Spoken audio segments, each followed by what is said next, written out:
Hello friends, welcome to my channel. Today we are going to talk about Cancer Ascendant and how the month of August 22 is going to pan out for the Cancer Ascendant people.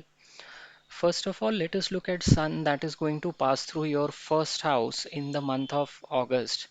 Sun will remain stationed in your first house till 16th of August, and whenever Sun passes through the first house, it boosts the ego of an individual, and as a result, there is a very high probability that you will get into conflict with people around you, and due to this, you will suffer. This conflict could be with your family members or it could also be with your friends.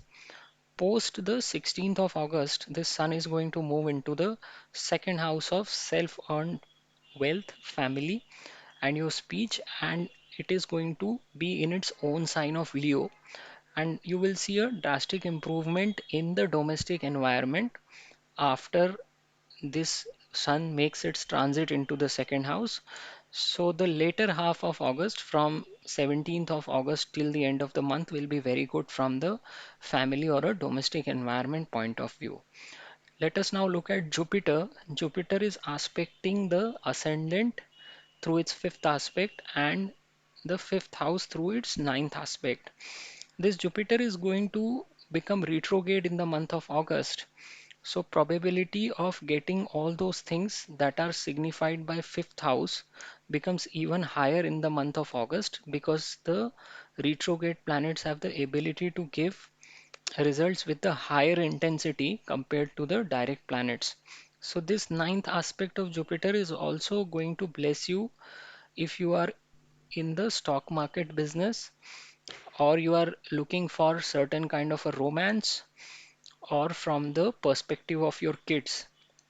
If you want to express your emotions to someone, ask someone out on a date, or you are planning to propose to someone, then 11th and 26th August are the two dates which are extremely good from this perspective, because on these two dates, Venus and Mars are going to be in conjunction and in opposition respectively.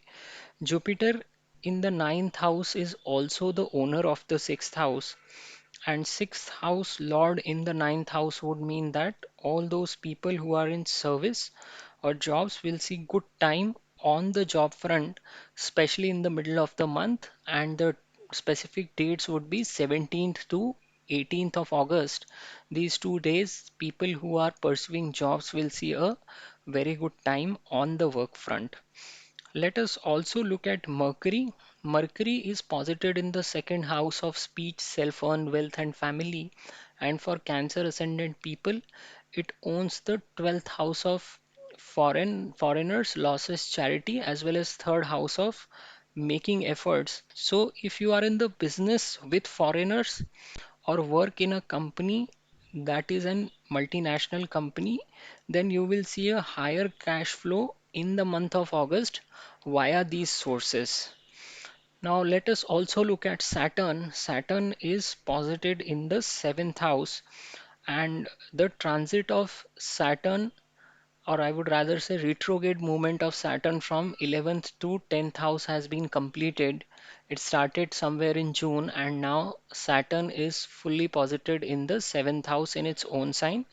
So Saturn, whenever is in the seventh house, it makes the person's married life very, very routine and boring. And therefore, people who are thrill seekers in their married life, this becomes a very difficult placement for them and very, very challenging, because Saturn's placement here means that you treat your married life as an inbuilt routine. In the first month of August, till 16th of August, Sun and Saturn are going to be in opposition of each other, and they are going to create a lot of discomfort with your spouse, because Sun in the first house is going to boost your ego, while Saturn in the seventh house would mean the person is very down to earth but acts as a very good judge. So Saturn will try to puncture your ego via your spouse, and as a result, there is a very high probability of getting into a huge conflict with your spouse or with your business partner in the first half of August. Therefore, please be very careful and do not get into fights with your spouse or business partner, especially in the first half of August. Mars is present in the 11th house, and is going to aspect its own fifth house through its seventh aspect. At the same time, Mars in the 11th house would indicate a very strong gain potentially from properties or lands, and will also protect your health and job because it also aspects your sixth house through its eighth aspect. The Mars is going to remain here from 10th of August to 15th of October, and therefore the opportunities to gain something from land or from property, this time frame is going to last for a good 2.5 months. Within the month of August, if we talk about specific dates, then 19th to 21st August are the time frame when it will be the best time to obtain gains from property or land. Now there are also certain days when person needs to be cautious. For Cancer ascendant people, these dates are 8th to 9th August, 11th to 12th August, and 21st to 22nd August. In total, 6 days which you need to watch out for in August. Otherwise, it's a very good time frame. Rahu is also transitioning through the 10th house, and Rahu is considered very, very powerful in houses 10 and 11. So, you will try to get an upliftment in your job or in your career by using any means possible. Mars present in the 11th house will also make sure that it is helping you, because that would mean that 10th house lord is transitioning through 11th house. So both these planets are going to provide a good jump for you in your professional arena at least till 15th of October. So this was overall a summary for Cancer ascendant people. If you have liked my video, please do subscribe to my channel, and thank you very much for watching. नमस्ते दोस्तों, मैं प्रसाद जोशी अपने channel में आपका स्वागत करता हूं।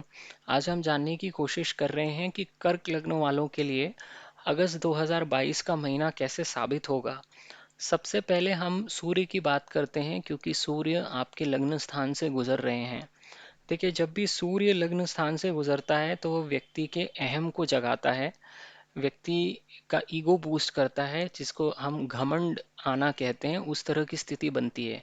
तो सूर्य कर्क लग्न वालों के लिए 16 अगस्त तक प्रथम भाव में बैठेगा। 16 अगस्त के बाद वो स्वयं की राशि में चला जाएगा, द्वितीय भाव में। तो 16 अगस्त तक व्यक्ति की ईगो बूस्ट होगी, तो उसकी वजह से अहम का टकराव जिसे हम कहते हैं वो हो सकता है अपने परिवार वालों के साथ या अपने दोस्तों के साथ भी। और अगर आप इस तरह के वाद विवाद में उतरेंगे तो आप अपना नुकसान कर बैठेंगे। इसलिए अच्छा रहेगा कि अगर आप 16 अगस्त तक किसी के साथ मतभेदों में ना पड़ें। 16 अगस्त के बाद जब सूर्य द्वितीय भाव में चला जाएगा तो आप देखेंगे कि डोमेस्टिक फ्रंट पे आपके परिवार में काफ़ी हद तक शांति का माहौल बन जाएगा, क्योंकि सूर्य की स्वयं की ही राशि है, तो इसमें द्वितीय भाव से जुड़ी हुई चीज़ों के कर वो कोई नुकसान नहीं करेगा। एक बार गुरु की स्थिति भी देख लेते हैं। गुरु नवे भाव में बैठ के पांचवी दृष्टि से लग्न स्थान को देखेंगे और नवी दृष्टि से पांचवें भाव को देखेंगे। तो गुरु यहाँ पर वक्री हो जाएंगे अगस्त के महीने में। तो वक्री ग्रह जो होते हैं वो मार्गी के मुकाबले ज़्यादा प्रभावी कहे जाते हैं परिणाम देने के मामले में।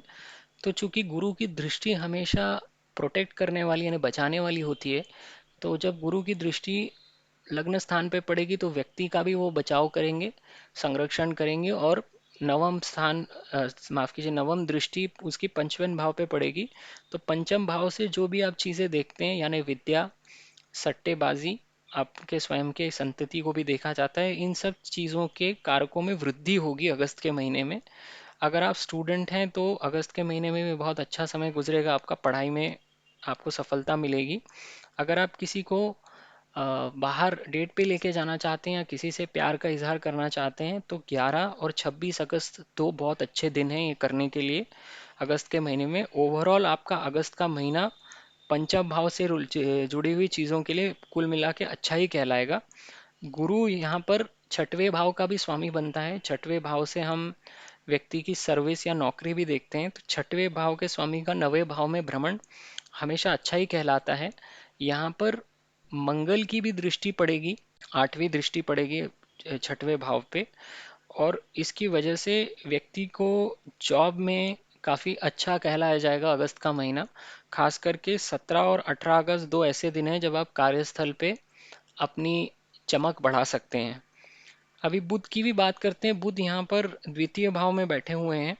बुध कर्क लग्न वालों के लिए 12वें और तृतीय भाव का स्वामी होता है। तृतीय भाव से आप एफर्ट्स देखते हैं, आप कितना प्रयास कर सकते हैं वो, और आपके अंदर कितनी गट्स हैं, आप कितने निर्भीक हैं, ये भी देखा जाता है। 12वें भाव से आप फॉरेनर्स को देखते हो, तो अगर आपके कार्यस्थल का संबंध फॉरेनर्स के साथ आता है, यानी या तो आप स्वयं ही फॉरेन की किसी कंट्री में काम कर रहे हैं या फिर आप किसी एमएनसी में काम करते हैं, तो इन सब लोगों के लिए ये महीना अच्छा साबित होगा पैसे की दृष्टि से। क्यों? क्योंकि 12वें स्थान का स्वामी द्वितीय भाव से भ्रमण कर रहे हैं, यानी 12वें भाव की ऊर्जाएं द्वितीय भाव से निकलेंगी। तो अगर आपका कनेक्शन फॉरेनर्स के साथ है या हॉस्पिटल या चैरिटी के साथ है, तो भी आपको इन सोर्सेस के थ्रू धन प्राप्ति की संभावना बढ़ जाएगी। कमिश्निंग के थ्रू, या आप कहीं कोलैबोरेशन का कोई काम करते हैं तो उसके थ्रू भी अगस्त में आपको धन मिल सकता है।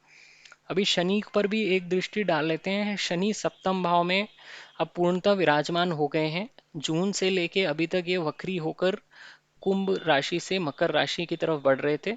सप्तम भाव का शनि जिनकी भी जन्म कुंडली में होता है, उन व्यक्तियों के लिए जो शादीशुदा जिंदगी होती है वो एक तरह का पनिशमेंट होती है, क्योंकि शनि जहाँ भी बैठता है उस चीज से जुड़ी हुई चीजों में वो एक परफेक्शन मांगता है, और परफेक्शन व्यक्ति रूटीन के थ्रू अचीव करता है। तो ये ऐसे लोग जिनके भी सप्तम भाव से जब भी शनि गुजर रहा होता है, तो ये इनके लिए रूटीन हो जाती है जिंदगी। तो जितने भी लोग शादीशुदा जिंदगी में कुछ नया थ्रिल चाहते हैं या कुछ नए तरीके से चीजें करना चाहते हैं, उनके लिए ये शनि बहुत पनिशमेंट देने वाला हो जाता है, क्योंकि व्यक्ति की मैरिड लाइफ रूटीन यानी कि बहुत बोरिंग हो जाती है। और जिसकी वजह से कर्क लग्न वाले लोगों के लिए ये टाइम शादीशुदा जीवन के हिसाब से बहुत ही चैलेंजिंग होगा। पहले मंथ में अगस्त में जब सूर्य 16 अगस्त तक यहाँ बैठे हुए हैं, तो शनि और सूर्य एक दूसरे के ऑपोजिशन में होंगे, उल्टे एक दूसरे को देख रहे हैं, जिसकी वजह से आपका स्पाउस के साथ बहुत ज़्यादा वाद विवाद होगा। शनि आपका व्यक्ति को उसकी औकात दिखाने का काम करता है। कई बार जितने भी शनि लग्न में होता है उनको हमेशा पता रहता लगता रहता है कि उनकी औकात क्या है। तो शनि जब सप्तम भाव में बैठेगा तो आपकी स्पाउस बहुत हम्बल हो जाएगी और आप ईगो बूस्ट में अहंकारी बन के घूमेंगे, और यहाँ का शनि यानी कि आपकी स्पाउस आपके ईगो में छिद्र लगाने का काम करेगी, जो कि आपको पसंद नहीं आएगा। इसकी वजह से आपका प्रथम भाव में अपनी वाइफ के साथ या हस्बैंड के साथ झगड़ा होने की बहुत ज़्यादा संभावना है।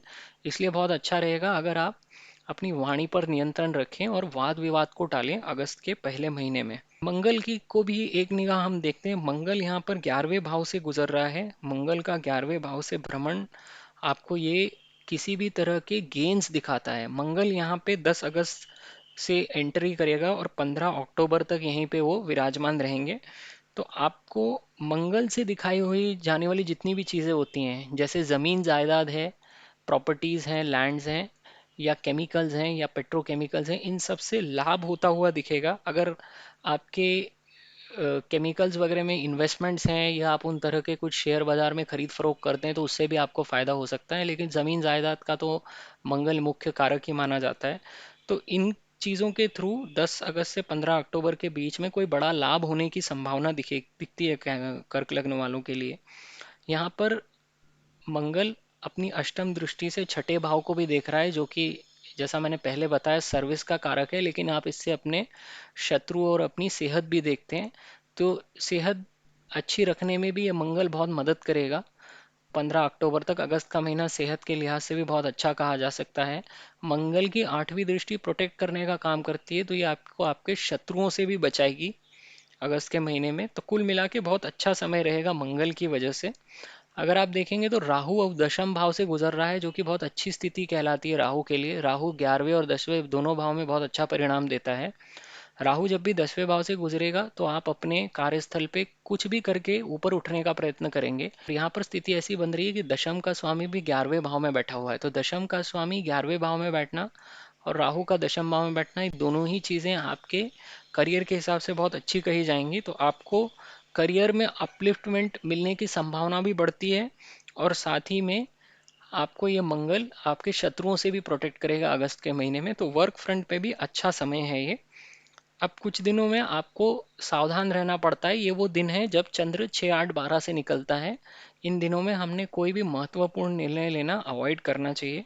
तो कर्क लग्न वालों के लिए जो अगस्त के में दिन है सावधानी बरतने वाले, वो हैं 8 और 9 अगस्त, 11 और 12 अगस्त, और 21 और 22 अगस्त। ये 6 दिनों को छोड़ दीजिए तो आप बाकी दिनों में अपने लिए अच्छे निर्णय ले पाएंगे, खास करके कार्यस्थल पर।